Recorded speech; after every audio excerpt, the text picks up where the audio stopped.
Welcome back to another episode of Rock Boys Football Dill. Another Sunday afternoon, another AP poll top 25 for the boys to pick apart.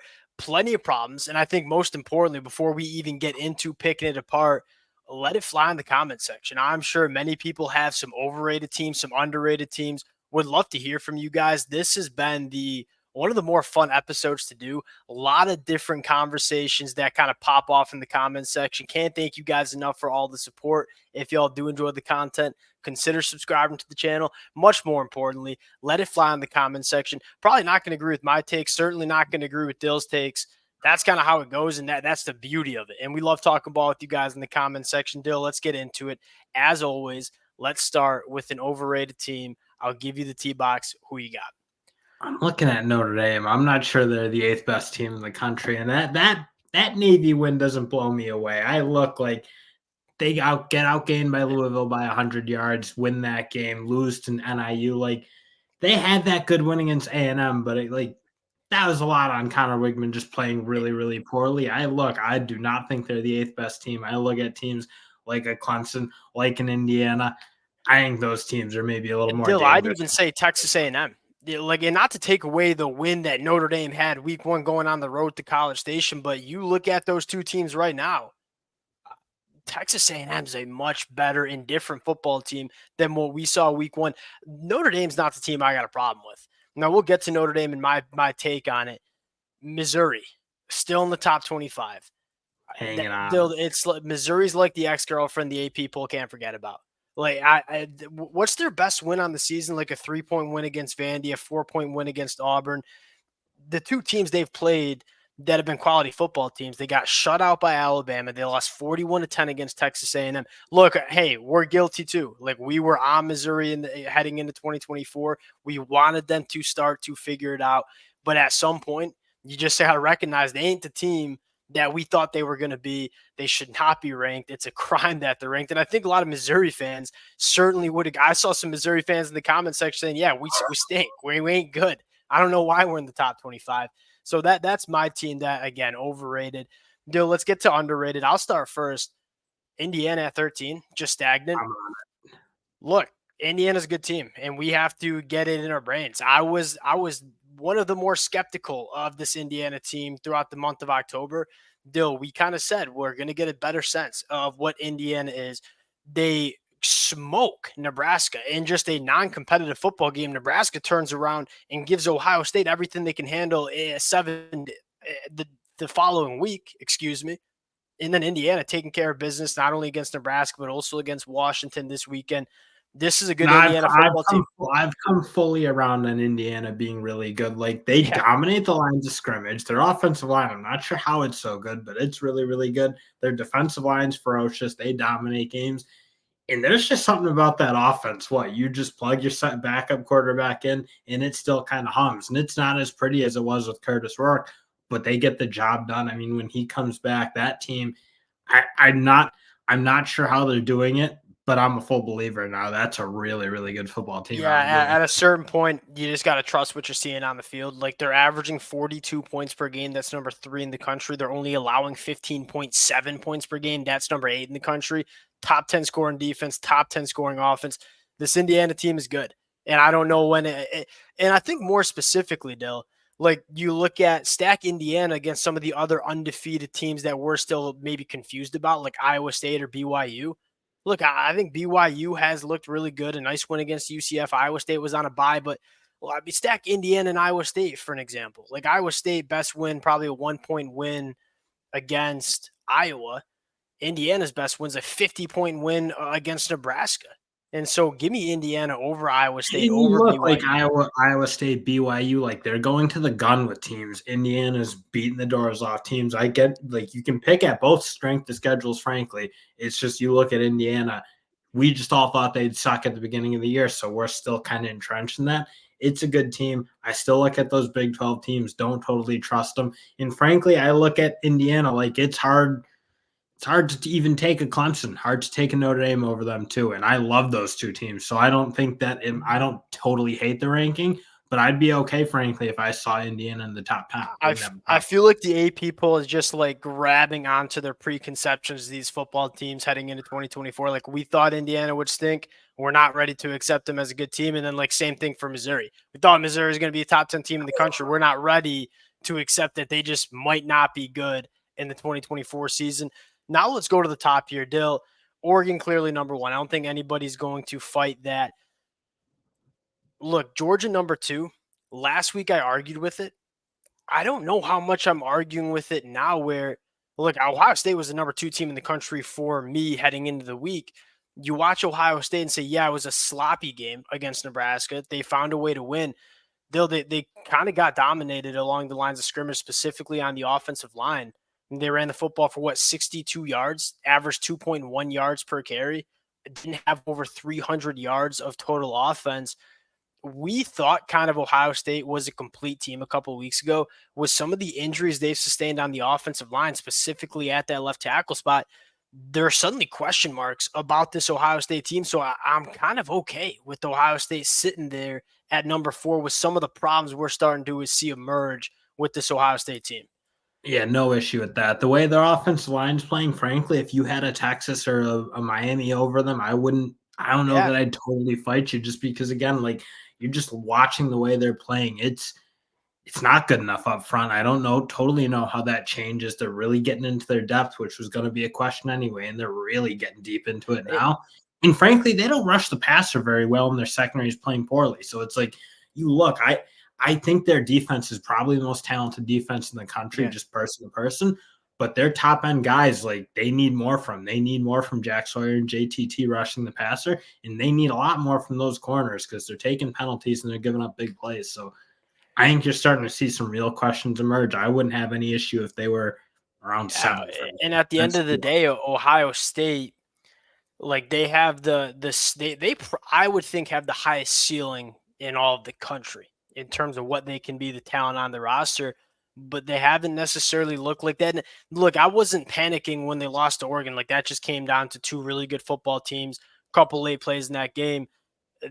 Coming off a bye, looking like that against a Nebraska team that got shelled by Indiana 7 days ago, that was concerning if I'm an Ohio State fan. So are you good with Georgia too, or would you have Penn State over Georgia? I think I'm okay with how that stacks out. Yeah, and there's still the questions for me about Penn State. It's like, again, you're starting to get into the meat of their schedule. You didn't see a particularly great offensive performance in that Wisconsin game, a Yeah, Wisconsin team that I don't think is like the best defense in the world. So again, I'm okay with it. I'd probably, frankly, have Penn State at 2, just because I still have my questions about Georgia's offense, and they've shown a little bit more.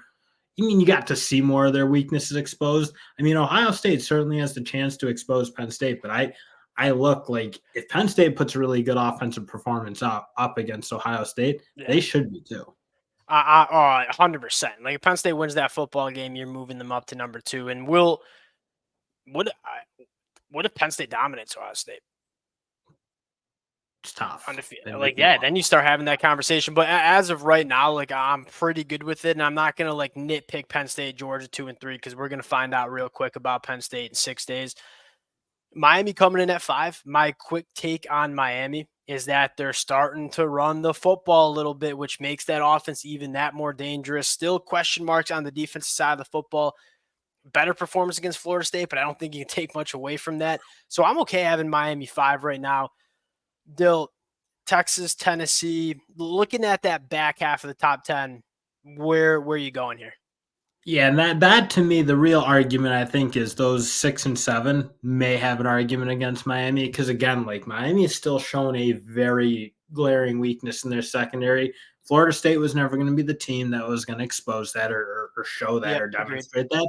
So I don't take a whole lot from that win. I think you are right. That offense might be the best in the country. I'm looking at how complete they are. They're running the ball. Damian Martinez has picked his game up. So again, that's a buzzsaw of an offense for sure. But I look at Texas, Tennessee. I mean, Texas still, I know not the greatest performance against Vandy, kind of let them back in later. And then I still think Texas is really good. That defense, really, really good team speed. I think it's a very good unit. Same with Tennessee. I just still have my questions about Nico, so I'm okay with keeping them at 7. I'd also be okay if they were in front of Miami, but I'm okay. The conversation between Miami and Tennessee comes down to like, what do you like? I know you're a Big Ten guy, so you're probably like, give me the defense, give me the Yeah. balls, and I'm a little bit more of like, I want points, and so I'm okay with Miami. Like you have Tennessee, you got question marks about the offense with an elite defense. Miami got question marks about the defense with an elite offense. Dealer's choice, choose what you want. I like Miami, you like Tennessee. Fair enough. Notre Dame, BYU, Texas A&M. Again, I'm a double down. I think Texas A&M is a better football team than Notre Dame.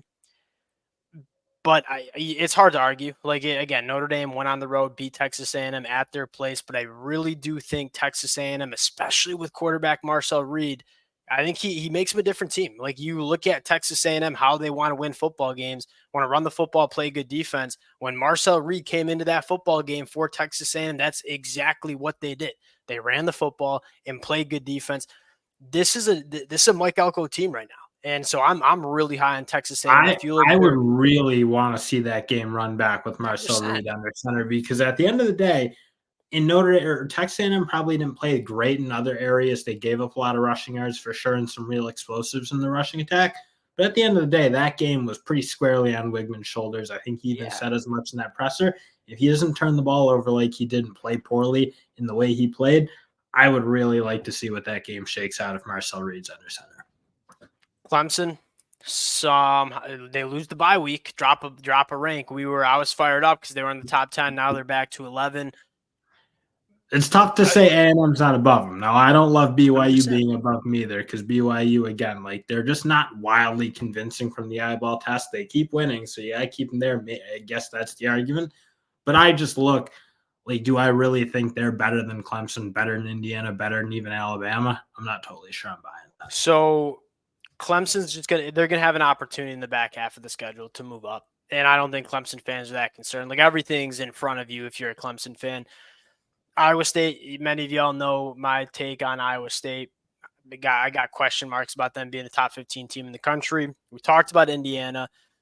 Did Bama have 14 after winning 34-0 against Missouri? They underrated. I kind of think they might be a little bit. And there's Me still too. like Missouri might be horrible. So like there is that. And their offense didn't look good for the first half. So like I'd still leave that caveat. I'm not sure you can take a whole lot from that defensive performance because again, Missouri's offense isn't really clicking against anyone. And Connor or Brady Cook, I think only played a portion of it and didn't really seem healthy even for the portion he was in. No, he wasn't. I don't. Now that I'm thinking about it, I think Alabama probably still belongs there. Like, I don't think they're worse. I should say, I think they're better than the two Big 12 teams. But that's probably where they belong. I don't think I'd take them over Indiana. Would you? No neutral site. Neutral site, like my head's in my old, like I got Alabama as Alabama ingrained in my mind, but that defense, do you really think that's a great matchup against Indiana? I think Indiana scores a lot in that game. The question around that is like, what version of Alabama do you get? And I think a lot of Alabama fans like would agree with that. Like, do you get the version of Alabama that just shut out Missouri on defense, and you get the version of the first half Jalen Milroe we saw against Georgia? Or do you get the version of Alabama that we've seen in the previous weeks where Jalen Milroe doesn't look like the quarterback that we thought he was going to be, kind of looks like the quarterback early in 2023 with the defense that's not playing very disciplined? Again, Alabama's another one of those teams that have a very, very high ceiling, probably a national championship caliber football team when they're playing their best, but we just haven't seen that consistently enough from Alabama. Boise State moving up, impressive win against UNLV. Impressive win because Ashton Jeanty didn't even get going on the ground. They still were able to win that football game. Their only loss is a very tight loss to the number one team in the country on the road there in the Oregon Ducks. So Boise State, they're climbing, and I'm not going to argue with it. LSU taking a hit seems a little extreme to me. Like they went on the road, kind of got out of hand in the second half. Are you good with LSU dropping this much to 16? No, they're kind of. I'm okay with them, and I wouldn't like scream it from the mountaintops that they're underrated. But I think they are because I look like that team's not that far from A&M. I don't think they're that far from a Clemson or an Alabama, Notre Dame. Like LSU can beat anyone in the country because they're still, I think, the best offense in the country.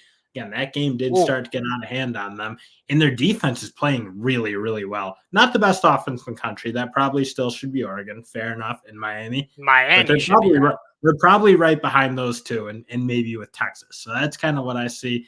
Not the best offense in the country, but they're a top 5 unit, I think. And that My defense, problem with that, the LSU defense has looked bad. I won't argue with that. Although our question still remains, like when teams want to run the football against them, like what Texas A&M kind of did in the second half and what South Carolina did, like they do start to break down in the run defense department. And like when you can't stop the run and then you struggle to run the football, like LSU didn't want to run the football against Texas A&M.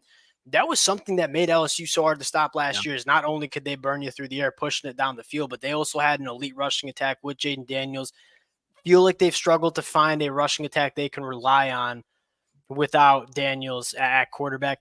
Dill Pitt should get a little bump, I think. Really, really impressive Thursday night against Syracuse. I think that's a Syracuse team that can put up a lot of points. The storyline with Pitt is that offense, from the number standpoint, is pretty damn good. But now the defense is starting to play really good football for Pitt, like we're used to seeing under Pat Narduzzi. Again, I think the question is, who have they played? Strength of schedule. But they've also been one of those teams that has looked the part as they've kind of run through the early portion of the 2024 season. Looking at the back half of your deal, any underrated teams, overrated teams, any teams that stand out to you the most between 19 and 25? nah. Honestly, I still think Illinois is probably a little better than 24. I get they ran into an Oregon team. They're very, very good. But that team, I think, executes at a really high level, and they're really a pretty steady squad, I think. So maybe they should be a little higher, but I'm honestly okay with it. SMU is still a unique one for me. Didn't look particular. This was like almost the first bad game Dylan, I'd seen. SMU lost the turnover margin 6-0 and won that football game. That's I mean, like that's nuts. that like it's not good that you lost the turnover margin 6-0, but it is impressive that you can win a football game, turning the ball over 6 times It's and crazy. still win. So something to keep in the back pocket. I want to talk about Colorado real quick. 23rd ranked team in the country, and it checks out to me. This is I feel like everybody envisions the Colorado team we saw week 2 against Nebraska, significantly better offensive line. They're starting to run the football, which is taking pressure off their offensive line and pass protection. That's the biggest storyline. They could run a football worth a darn in 2023. So teams were just pinning the ears back and really getting after Shador, and the offensive line couldn't hold up. Now they're running the football, not elite, but they're running the football consistently, taking some pressure off the offensive line. They got 4 wide receivers, and more than 4, but they got a steady 4 that are just straight up difference makers. Like it's not only Travis Hunter, but Jonte Wester, Jimmy Horn, Will Shepard. That team speed is really fast in offense, and they play the 4 wides. They don't really run with the tight end, and they're just going to challenge you in space. It's a tricky team for a lot of teams to match up against on defense. That's a team that I'm not going to say they should be ranked in the top 15, but it's a team that's coming on. You talk about And for another the team. people, because I'm guessing you're going to get a lot of takes that they don't belong there. I think you're right. I think that is probably where I'd have them. I think they're, unless you have a extremely good, or unless you're really, really good, like top 10 good on both fronts, I think Colorado can really give teams problems. Yeah, Like again, because I'll still want to see them like play like, well, what if they did run into a team like in Indiana even, or a Texas A&M, like those teams that are playing really good along lines of scrimmage, what do they look like? Because again, Nebraska did really make them look not so good. now the caveat is, in my opinion, the same question we talked with Texas A&M. Like this is just it's a better team. They made significant changes on the offensive line. They were starting a guy, Tyler Brown, I believe, at tackle that just shouldn't have been starting at tackle. He's a guard. He ain't no tackle. And then Jordan Seaton, all of a sudden, it was going through some growing pains as a true freshman starting at left tackle. The last couple of weeks, that kid's been nailed. He's been one of the better tackles in the Big 12, in my opinion. This team and then they're stopping the run. Like they're playing pretty solid on the defensive side of the football. No, again, I still think that like the Kansas State game, it's like obviously there's a difference between Kansas State and them on the lines of scrimmage. So again, I still think like I wouldn't call them underrated right now because I still want more proof Yeah, that's what fair. they are up front. But I think that's a really fair ranking because again, I think unless you have one of those really elite units, Colorado's going to be able to move on you. They're going to be able to score, and they're playing better defense. So I Yeah. think they're perfectly fair with it. And they're on a bye. They got a schedule now. They got like a solid last 4 games that I think are very winnable. We'll close it out there. Again, let it fly in the comment section. Any teams that should be ranked that are unranked, would love to hear from you guys. Dale, I probably maybe like South Carolina would throw up there. I'm a star guy. But that's probably where I close it at. Appreciate you guys rocking with it. If y'all do enjoy the content, consider subscribing to the channel. Appreciate y'all. Talk to you guys later. Peace.